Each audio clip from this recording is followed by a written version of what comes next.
एक छोटे से गांव में एक किसान प्रेमपाल अपने परिवार के साथ खुशी खुशी रहता था। खेती ही उसकी आमदनी का एकमात्र जरिया था। एक दिन प्रेमपाल अपने घर में बैठा होता है और अपनी पत्नी को आवाज लगाता है। अरे सुनती हो, जरा यहाँ आना। प्रेमपाल की पत्नी आवाज सुनकर उसके पास आती है और कहती है, जी बताइए, क्या हुआ, क्या बात है? सुनो, मैं खेत पर जा रहा हूँ। तुम बच्चों को स्कूल भेज देना, दिन में खाना खाने के लिए आऊँगा। जी, आप निश्चिंत रहिए। इतना कहकर प्रेमपाल अपने घर से खेत की ओर जाता है। प्रेमपाल दिन भर खेत में काम करता है, यही उसकी दिनचर्या थी। और फसल तैयार होने पर उसे शहर बेचने के लिए जाता है, जहाँ उसे बहुत मुनाफा होता है। इस साल की फसल भी तैयार हो चुकी है, जिसको बेचने उसको शहर जाना है। तो वह अपनी पत्नी से कहता है, मैं फसल बेचने शहर जा रहा हूँ, हो सकता है मुझे घर आने में देर हो जाए। ठीक है, आप ध्यान से जाना और जल्दी वापस आने की कोशिश करना। रात को सब साथ बैठकर खाना खाएंगे। पत्नी से बातें करके प्रेमपाल अपनी बैलगाड़ी लेकर शहर की ओर जाता है। दोपहर होते होते वह शहर पहुंच जाता है। शहर पहुंचकर वो एक व्यापारी से मिलता है और उससे फसल का दाम तय करता है। सेठ जी को मेरा प्रणाम। प्रणाम प्रणाम। अरे प्रेमपाल, आ गए तुम। लगता है इस बार फसल बहुत अच्छी हुई है। बस आपकी मेहरबानी है। अब आप जल्दी से इसके दाम लगा लीजिए, फिर मुझे घर भी जाना है। सेठ को फसल बेचकर प्रेमपाल अपनी बैलगाड़ी से शहर से गांव की ओर चल पड़ता है। शाम होने वाली होती है और जोरों की बारिश भी शुरू हो जाती है, जिस वजह से बैलगाड़ी तेज चल नहीं पाती। हे भगवान, रात होने को है और ऊपर से ये बारिश भी होने लगी। सारी मुसीबत आज ही आएगी क्या? अभी तो जंगल के रास्ते से भी गुजरना है। प्रेमपाल इधर उधर देखता है। चारों ओर सुनसान जंगल था। जंगली जानवरों की आवाज आ रही थी। ये सब देख और सुनकर प्रेमपाल डर जाता है और अपने बैलों को जल्दी जल्दी चलने के लिए बोलता है। नाकारो, थोड़ा तेज तेज पैर चला लो। बारिश में भीग कर सब बीमार पड़ जाएंगे, और कोई जंगली जानवर जंगल से बाहर आ गया तो सबको खा जाएगा। यहीं पर हम तीनों का राम राम सत्य हो जाएगा। फिर प्रेमपाल हुर हुर करके बैलों को चलने के लिए बोलता है। बैलगाड़ी तेज तेज चलने लगती है, मगर तभी अचानक बैलगाड़ी रुक जाती है। प्रेमपाल डर जाता है और बैलगाड़ी से नीचे उतरकर देखता है कि आखिर हुआ क्या है। अरे भगवान, ये क्या हुआ? गाड़ी का पहिया तो गड्ढे में फंस गया है। अब मैं क्या करूं? ये मुसीबत भी आज ही आनी थी।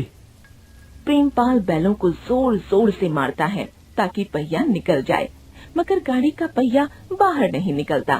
प्रेमपाल अपने दोनों बैलों को बोलता है, दोनों पूरा दिन बकरी की तरह खाते रहते हो, मगर ताकत ढेले भर की नहीं है। कल से तुम्हारा आधा खाना बंद कर दूंगा।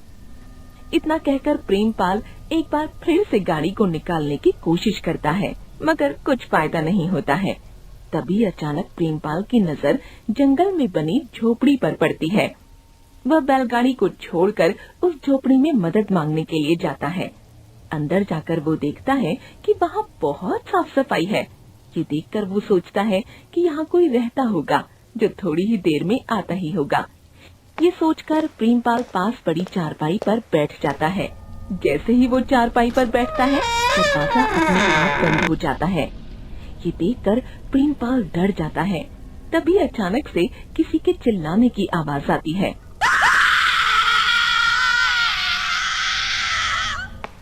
प्रेमपाल दरवाजे की ओर दौड़ता है। तभी सामने एक चुड़ैल आ जाती है। इसे देख प्रेमपाल घबरा जाता है। ये मेरा घर है, तुम यहाँ क्या कर रहे हो? मैं क्या कर रहा हूँ? मैं तो कुछ भी नहीं कर रहा हूँ। देखो, मैंने कुछ भी नहीं किया है। बहुत रात हो गई थी और मेरी गाड़ी फंस गई थी, तो मैं इस झोपड़ी को देखकर मदद मांगने आया था। मुझे माफ कर दो चुड़ैल देवी, आज के बाद ऐसी गलती नहीं होगी।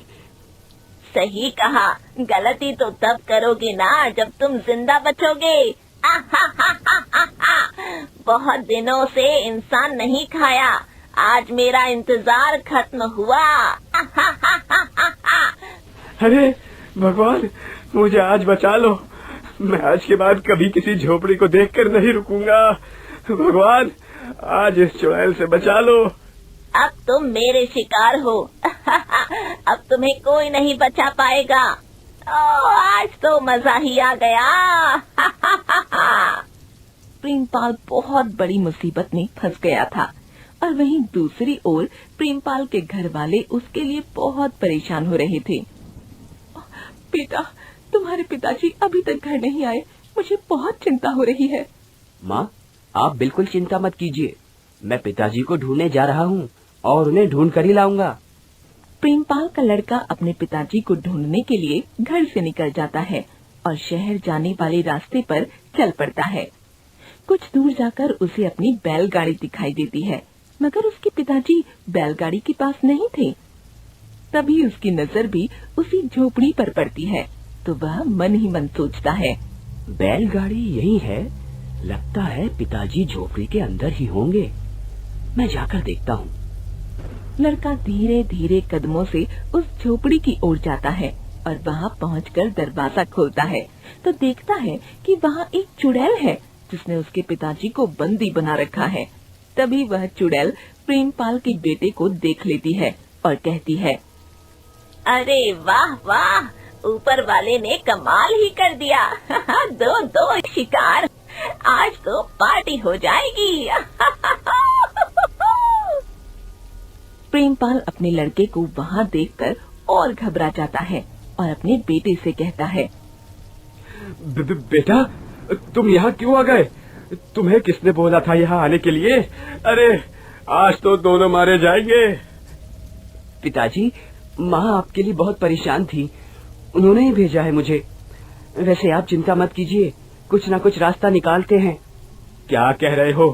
चिंता ना करो, ये चुड़ैल हम दोनों को खा जाएगी। अरे भगवान, बचा लो, आज तो बहुत बड़ी मुसीबत आ गई। अरे तभी प्रेमपाल के बेटे को एक तरकीब सूझती है और वह अपने पापा के कान में पूरा प्लान बता देता है और फिर वह चुड़ैल को बोलता है, अरे तुमको क्या चाहिए? क्यों हमें परेशान कर रखा है? जाने दो हमें।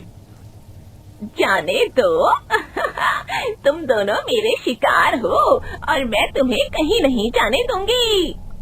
तुम मेरे से एक शर्त जीत कर दिखाओ, अगर तुम जीती तो हमें खा लेना, वरना हमें जाने देना। बच्चे की ये बात सुनकर वह बोलती है, मैं तुम दोनों से भला शर्त क्यों लगाऊं? तुम दोनों को तो मैं बिना शर्त लिए ही खा सकती हूँ।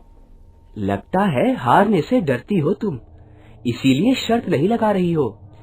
मैं तुमसे शर्त हार जाऊं? ऐसा हो नहीं सकता। चलो ठीक है, बताओ मुझे क्या शर्त है।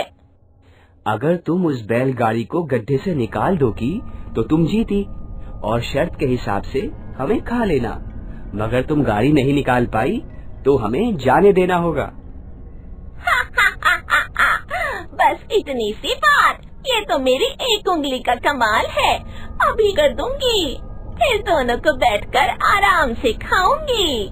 तीनों झोपड़ी से निकलकर बैलगाड़ी की ओर जाती हैं। वहाँ पहुंचकर चुड़ैल बैलगाड़ी को निकालने की कोशिश करती है। इससे चुड़ैल का ध्यान दोनों पर से हट जाता है और फिर बाप बेटा प्लान के हिसाब से काम करते हैं। प्रेमपाल अपने गले से हनुमान जी के लॉकेट को निकालकर हाथ में रख लेता है। उधर कुछ देर में चुड़ैल बैलगाड़ी को गड्ढे से निकाल देती है। ये लो, मैंने बैलगाड़ी निकाल दी, मैं जीत गई। अब तुम दोनों मेरे साथ चलो। ठीक है, आप आगे चलो। ठीक है, जल्दी से आओ, बहुत जोरों की भूख लगी है, मुंह में पानी आ रहा है। चुड़ैल आगे आगे चलने लगती है।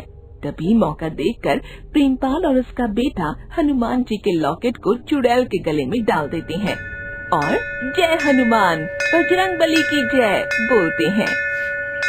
ये तुम दोनों ने क्या किया? इसे निकालो मेरे गले से, हाँ, इसे निकालो। उधर वो दोनों बजरंग बली की जय, राम भक्त हनुमान की जय बोलते रहते हैं। तभी अचानक हनुमान जी के लॉकेट से रोशनी निकलती है, जिससे वो चुड़ैल जलकर मर जाती है। बहुत अच्छे बेटा, तुम तो बहुत समझदार हो गए हो। तुमने तो कमाल कर दिया। इस तरह से प्रेमपाल का लड़का अपनी समझदारी से दोनों को बचा लेता है और चुड़ैल का डर भी हमेशा हमेशा के लिए खत्म हो जाता है। हेलो दोस्तों, नई नई कहानियाँ देखने के लिए हमारे चैनल को सब्सक्राइब जरूर करें। हमारी इस कहानी को लाइक करें और अपने दोस्तों के साथ शेयर जरूर करें।